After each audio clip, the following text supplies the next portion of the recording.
बिस्मिल्लाहिर्रहमानिर्रहीम। अस्सलाम वालेकुम। आप देख रहे हैं हालात। मैं हूं सईद चौधरी। पहलगाम के मामले पे भारत ने जो बयानिया बनाया था वो पूरी तरह पिट गया है। कोई मुल्क भी जिनके साथ इनकी बड़ी पुरानी स्ट्रेटेजिक पार्टनरशिप है वो भी इनके साथ खड़ा होने के लिए तैयार नहीं। सिर्फ एक मुल्क इनके साथ है जनाब, वो है इसराइल। खुल्लम खुल्ला हमायत कर रहा है भारत की, लेकिन उसे अपनी पड़ गई हुई है। कभी प्यूटन के मिंतर कर रहे हैं, कभी अमेरिका को ये लालच दे रहे हैं। वो लालच क्या है? और पानी पाकिस्तान का बंद करने की कोशिश की और इनके अपने सूबों में लड़ाई होगी। यूएन में सलामती कौंसिल का इजलास हुआ है, मुशावरती इजलास था, वहां भी इनकी दाल नहीं गली। बज़ाहिर ये नजर आ रहा है। 22 अप्रैल को पहलगाम वाले वाक्य के बाद भारत की नाकामियों की दास्तान बड़ी तवील है। ताज़ा तरीन कुछ चीज़ें जो हैं वो हम आपके सामने रखेंगे।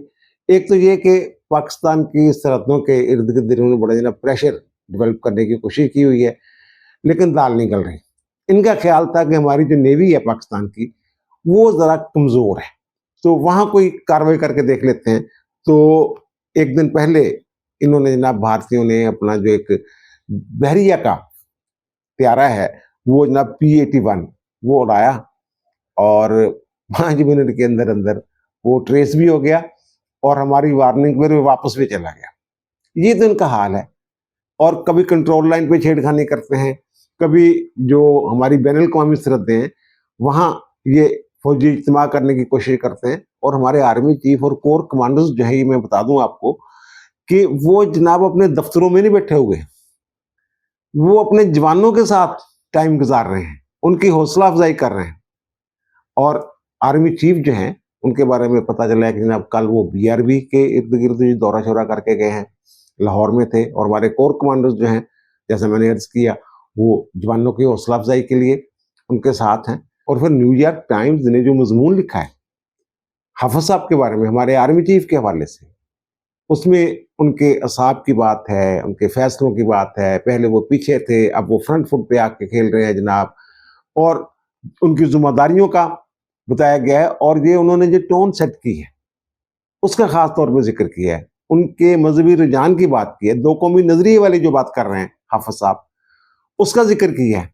और उन्होंने जनाब इस वक्त सबसे बाअसर शख्सियत जो है पाकिस्तान की, वो आसिम मुनीर साहब है। उनकी खसूसियात गिनवाई हैं उन्होंने। और ये जो न्यूयॉर्क टाइम्स और वाशिंगटन पोस्ट, दो अखबार ऐसे हैं जो मैं बड़ी यकीन के साथ, बड़े वसूख के साथ ये बात बता रहा हूं आपको कि वो अमेरिका की खारजा पॉलिसियों पे असरअंदाज हो गए।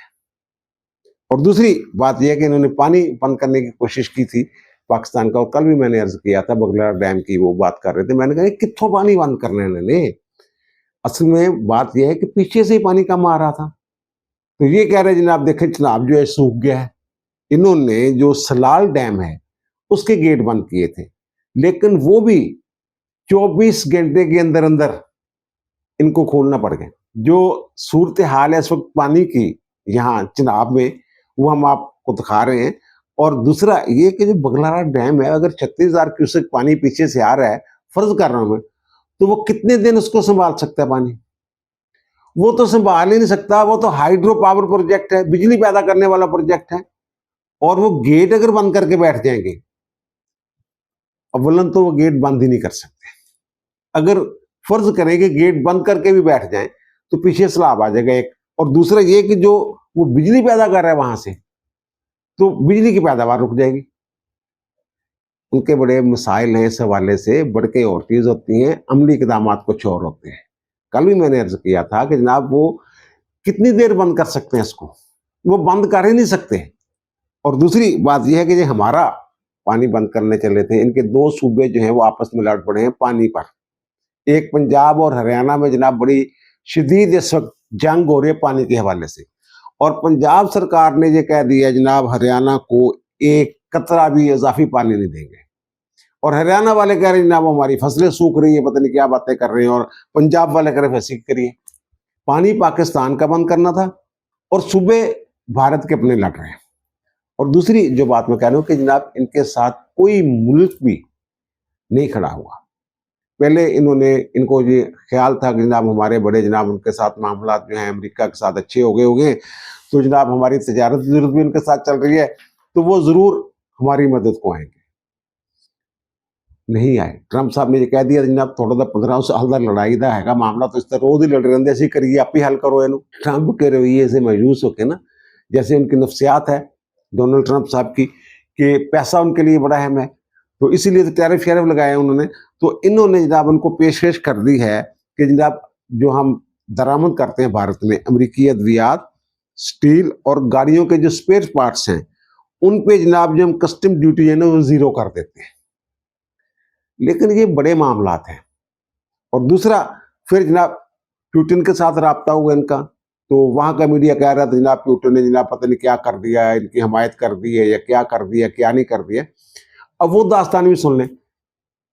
जो रूस के सदर है उन्होंने रब्ता नहीं किया इनके साथ, इन्होंने उनके साथ रब्ता किया, और रब्ता करने की एक वजह, एक बहाना बनाया गया कि 9 मई को वहां जो में वो फतह मनाया जाता है रूस में, हर साल एक तकरीब होती है जिसमें चीनी सदर भी जा रहे हैं 9 मई को वहां पे।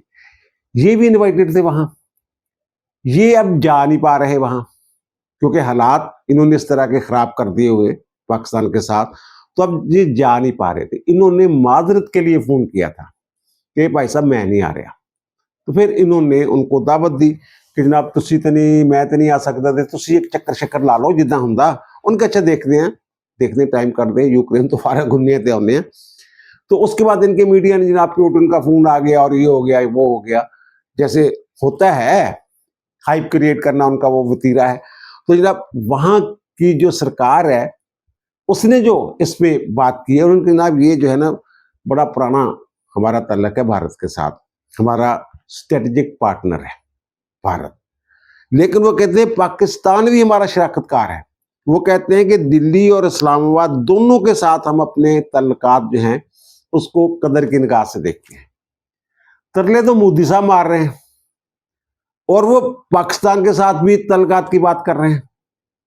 ये पता चला है वजारत खारजा के हवाले से, वहां की वजारत खारजा के हवाले से, कि उन्होंने सालसी की पेशकश की है, चलो उसी भी मामला देख लेने हैं। और फिर जो बरतानिया के सफीर है पाकिस्तान में, हाई कमिश्नर, उनकी वजीर आजम के साथ मुलाकात हुई थी। वजीर आजम ने उन्हें कहा कि जनाब आप भी सालसी करके पहलगाम वाले मामले पे, इंक्वायरी वाला जो मामला है, तुसी भी निवाल वो देख लो। लेकिन दूसरी तरफ जैसे तुर्की हमारे साथ खड़ा है, चीन हमारे साथ खड़ा है, अजरबैजान हमारे साथ खड़ा है, इस्लामी ममालिक हमारे साथ खड़े हैं, ईरान हमारे साथ आके खड़ा हो गया है। उनके जो वजीर खारजा पाकिस्तान आए हुए हैं उन्होंने GHQ का भी दौरा किया है। दूसरी तरफ चीन जो हमारा दोस्त है, उनके सफीर मिले हैं जनाब हमारे सदर मुमलिकत आसिफ अली जरदारी के साथ।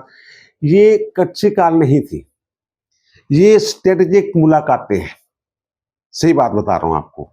और फिर उन्होंने जो कहा है वहां के जनाब हम तो आइनी भाई हैं, आयरन ब्रदर्स हैं, फ्रेंड से आगे बात निकल गई हुई है, हर मुश्किल वक्त में आपके साथ खड़े हैं।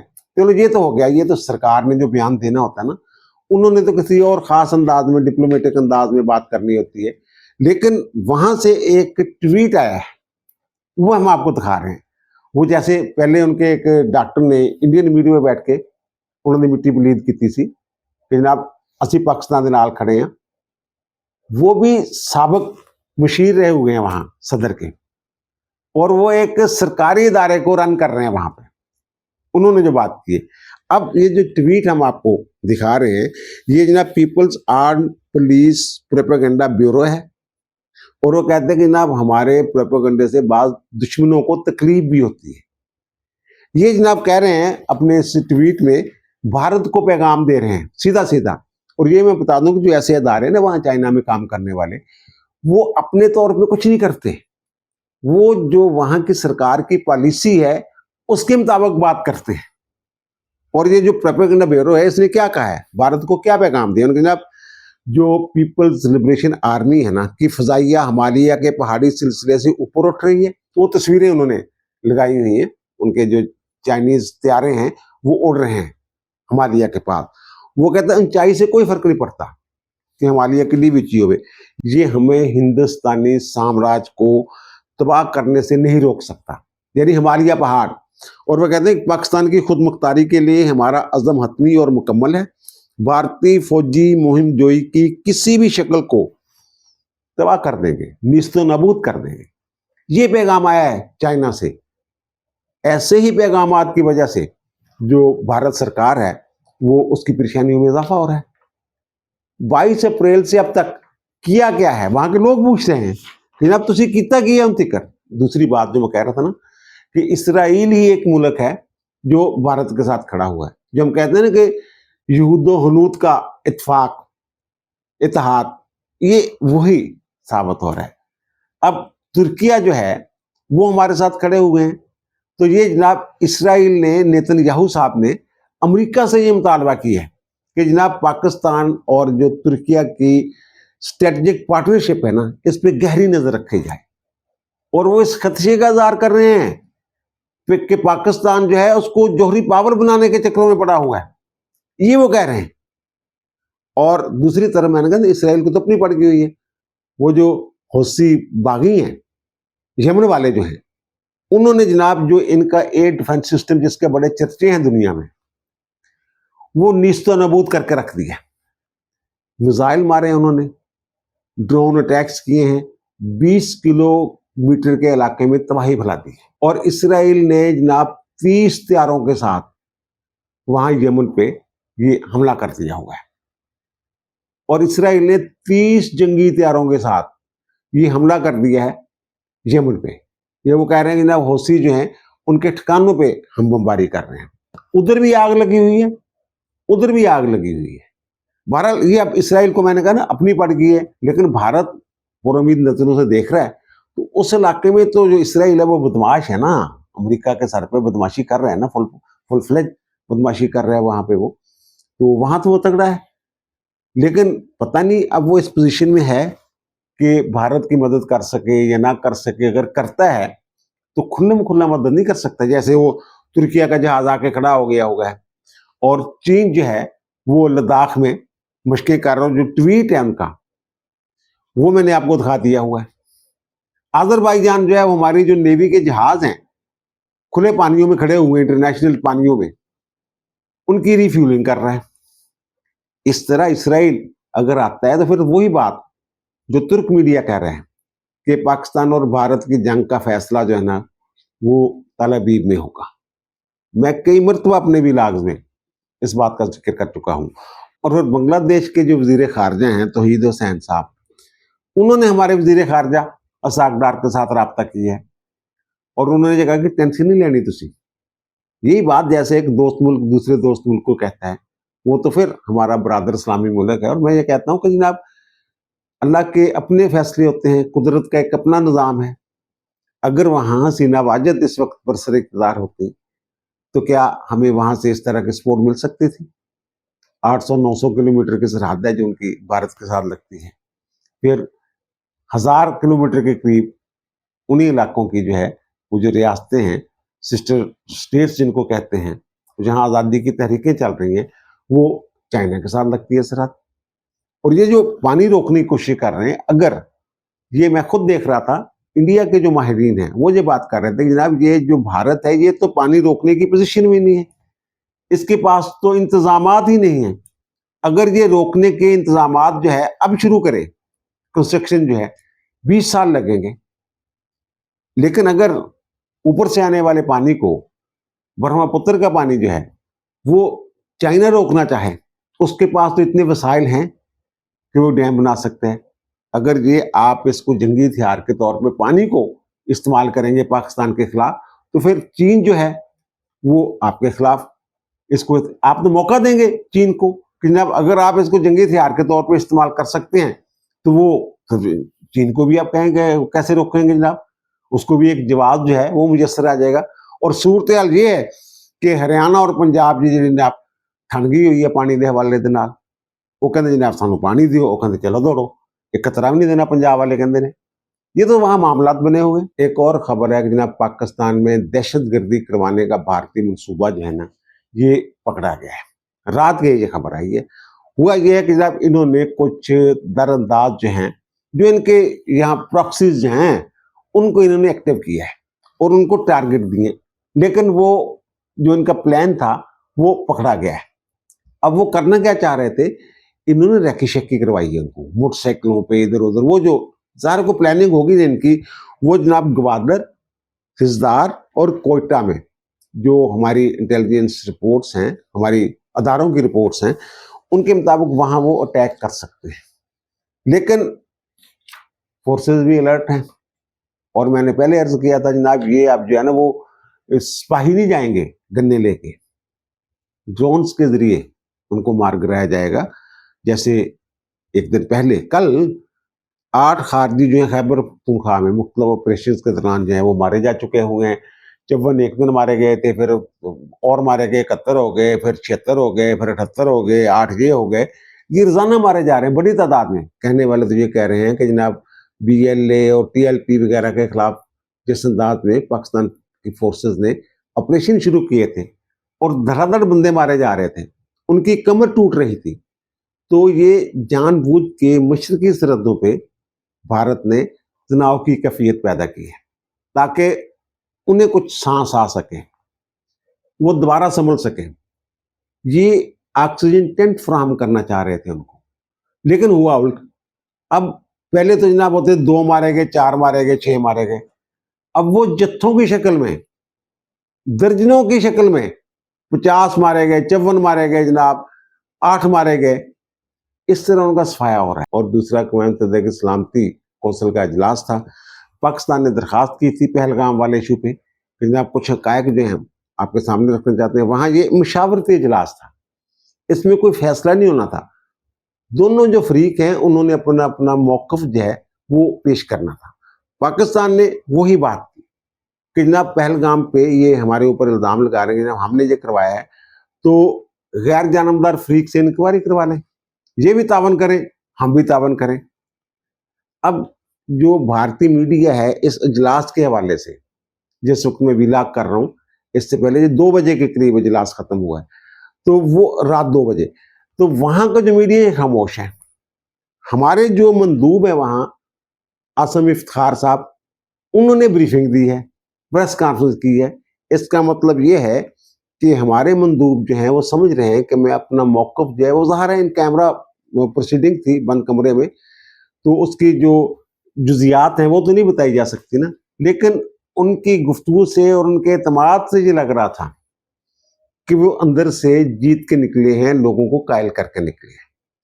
अब एक तो ये उन्होंने कहा, और दूसरी बात ये है कि जनाब कश्मीर के इशू पे उन्होंने बात की है कि जनाब जो लड़ाई की वजह है तनाज़ा की, वो तो कश्मीर है, और 70 साल से जो करारदादें हैं यहाँ इंतजार कर रही हैं, अक़वाम मुत्तहिदा की करारदादें, सलामती कौंसिल की करारदादें वहां की, कि जनाब उन पर अमल करवाया जाए, लेकिन नहीं हो रहा।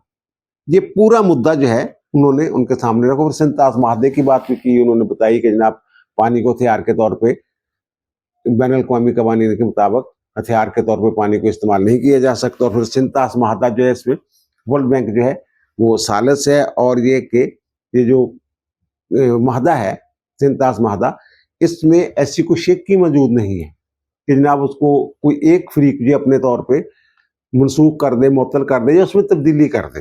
वो कहते हैं जनाब ये आलमी अमन के लिए खतरा है, ये जो भारत हरकतें कर रहा है उसको हथियार के तौर पे इस्तेमाल कर रहा है। उन्होंने ये भी कहा कि जनाब पाकिस्तान अपनी खुद मुख्तारी और इलाकाई सालमियत के दिफा के लिए तैयार है।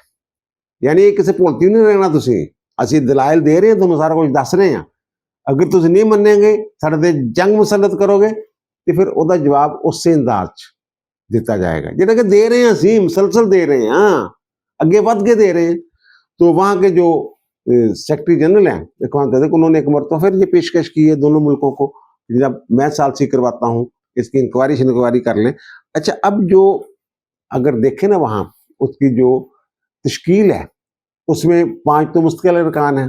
वो आपके इल्म में है कि अमेरिका है, चीन है, बरतानिया है, फ्रांस है और रूस है। ये 5 मुल्क जो है ये उसके मुस्तकिल अरकान है। तो ये बाकी 10 जो हैं वो गैर मुस्तकिल अरकान होते हैं। तो लग ये रहा है कि जनाब जो पाकिस्तान का मौक़िफ़ है उसको 1/4 की अक्सरियत से यानी एक चौथाई लोग जो हैं उनको ये कायल करने में कामयाब रहे। वीटो शीटो का तो चक्कर ही नहीं था यार, ये तो मुशावरत इजलास था, अगर वो वीटो करेंगे। अच्छा, अब इस मरतबा जो बातें सुनने में आ रही है कि जनाब अगर भारत के खिलाफ कोई करारदाद आती है ना वहां सलामती कौंसिल में, तो उसको वो नहीं करेगा, अमेरिका जो वो वीटो नहीं करेगा। पहले कभी रूस किया करता था, वो कहते हैं अमेरिका वीटो नहीं करेगा तो ये राफेल वाले करेंगे, फ्रांस वाले जो हैं ये करेंगे। लेकिन यूरोपीय यूनियन जो वो और बात कर रही है, ये भी देखे ना, यूरोपीय यूनियन जो है वो तो ये कह रही है कि जनाब लड़ाई जो है वो भी सालसी की बात कर रहे हैं, वो भी इंक्वायरी की बात कर रहे हैं। तो फिर फ्रांस जो है वो यूरोपीय यूनियन को नाराज करके कैसे ये काम डाल सकता है? अगर पाकिस्तान के खिलाफ ये कोई करारदाद पेश करने की कोशिश की जाती है तो फिर पाकिस्तान के साथ तो चाइना खड़ा हुआ है। आखिर में मैं अर्ज करूंगा जनाब 9 मई वालों के लिए एक बुरी खबर है। बुरी खबर यह है कि आपके इल्म में है कि सुप्रीम कोर्ट के आईनी बेंच में अपीलें चल रही थी। ये सिविलियंस के फौजी अदालतों में ट्रायल, कोर्ट मार्शल, जो सिविलियंस का कोर्ट मार्शल होता है, 9 मई वालों का भी कोर्ट मार्शल होता है। इमरान खान वगैरह की दरखास्तें थी, और पहले वाली अदालत थी 26 मई तरमीम से पहले वाली अदालत, उसने जनाब ये आर्मी एक्ट की कुछ शिक्कें जो हैं और ऑफिशियल सीक्रेट एक्ट की कुछ शिक्कें जो हैं ये अड़ा दी थी कि जनाब इनका हो ही नहीं सकता ट्रायल। फिर उसके खिलाफ अपीलें आई, तो जो अपीलें आई तो वो उस पर आईनी बेंच बना, 7 रुकनी जो है वो उनकी समाअत कर रहा है, और उसकी समाअत होगी मुकम्मल। मिस्टर जस्टिस अमीनुद्दीन खान की सरबराही में 7 रुकनी बेंच जो है वो उसकी समाअत कर रहा है। समाअत मुकम्मल हो गई है, और सुनने में ये आ रहा है, वहाँ ये बातें हो रही हैं इस्लामाबाद में, जो सुप्रीम कोर्ट के रिपोर्ट्स हैं अब्दुल कयूम सिद्दीकी समेत, उनसे मेरी बात हुई, वो कह रहे हैं जनाब उन्होंने जो कहा कि ये इम्कान है कि 9 मई ही को इस केस का जो फैसला है, महफूज किया गया फैसला, वो सुनाया जाएगा जुमे वाले दिन। पहले तो ये देख लेना 9 मई और 9 मई। और दूसरा ये कि मैं पहले भी अर्ज कर चुका हूँ, जो दलाइल हुए हैं, ये जो पहले वाला फैसला था वो कल अदम हो जाएगा, लेकिन ये बेंच जो है ये कुछ गाइडलाइंस जो हैं वो फराहम करेगा कि फेयर ट्रायल के लिए जो अगर कोर्ट मार्शल होता है सिविलियंस का, तो ये काम करने हैं आपने। जो कानूनी शहादत है उसका पूरी तरह इतलाक करना है, वकील की सहूलत देनी, उसकी मर्जी का वकील हो, वकील तक रसाई हो उसको, और गवाहों पे जिरा हो सके। उसी तरह जैसे आम अदालतों में ट्रायल होता है, जो आइन का आर्टिकल 10A कहता है, शफाफ ट्रायल की जो शराइत मुकर्रर हैं कवानीन में आम अदालतों में, उन पे उसी तरह जो है वो अमल किया जाए। कैसे एक बंदे को आपने लेके जाना है आम अदालत से कोर्ट मार्शल के लिए, उसका तरीकाकार क्या होना चाहिए, ये सारी चीजें मेरा ख्याल है। और एक और चीज जो मुझे लग रहा है कि ये जो फौजी ट्रायल होता है ना, इसमें अपील नहीं होती, अपील अंदर ही होती है।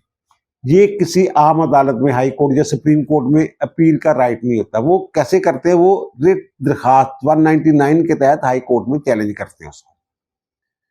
फिर अदालत देखती है कि जनाब ये ट्रायल में कोई बदनीति तो नहीं, क्या क्या खामियां रहेगी, उस बुनियाद पे अदालत जो है हाई कोर्ट फैसला करती है। मुझे ये लग रहा है पहले भी इस हवाले से फैसले आ चुके हुए हैं कि जनाब अपील का हक ना देना जो है ना, वो तो इस्लामी अहकामात के ही मुनाफी है।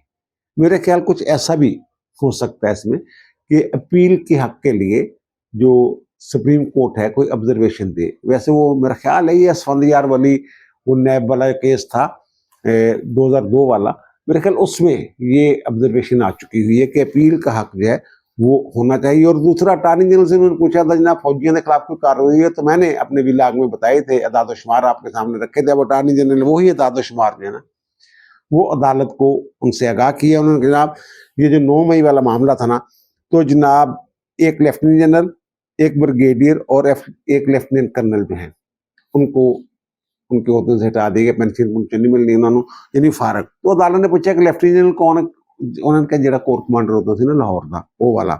और 14 अफसरान जो हैं उन्होंने जो गफलत का मुजाहरा किया और उनकी कारकर्दगी पे अतम इत्मीनान का इजहार किया फौज ने बतौर अदारा, तो उन्हें जनाब उनकी जो तरक्की है ना वो यहीं से रिटायर हो जाएंगे, वो तरक्की के लिए कभी कंसिडर नहीं होंगे।